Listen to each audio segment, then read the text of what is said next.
The Parable of the Madman, Friedrich Nietzsche. Have you not heard of that madman who lit a lantern in the bright morning hours, ran to the marketplace, and cried incessantly, "I am looking for God! I am looking for God!" As many of those who did not believe in God were standing together there, he excited considerable laughter. "Have you lost him, then?" said one. "Did he lose his way like a child?" said another. "Or is he hiding? Is he afraid of us? Has he gone on a voyage, or emigrated?" Thus they shouted and laughed. The madman sprang into their midst and pierced them with his glances. "Where has God gone?" he cried. "I shall tell you. We have killed him, you and I. We are his murderers. But how have we done this? How were we able to drink up the sea?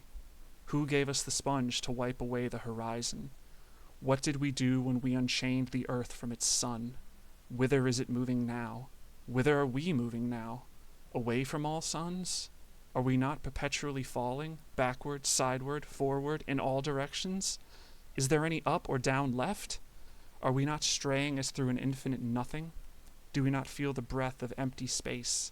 Has it not become colder? Is it not more and more night coming on all the time? Must not lanterns be lit in the morning? Do we not hear anything yet of the noise of the gravediggers who are burying God? Do we not smell anything yet of God's decomposition? Gods too decompose. God is dead. God remains dead.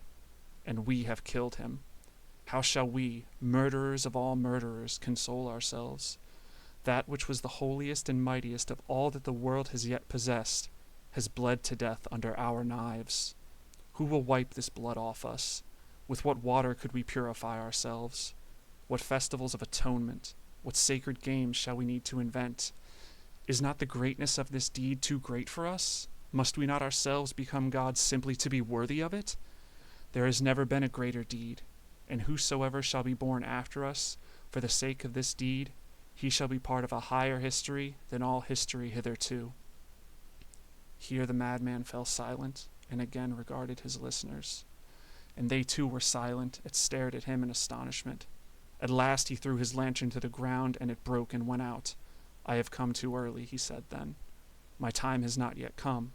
The tremendous event is still on its way, still traveling.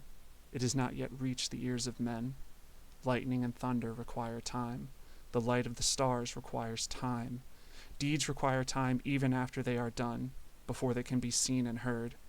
This deed is still more distant from them than the distant stars, and yet they have done it themselves." It has been further related that on that same day the madman entered divers churches and there sang a requiem.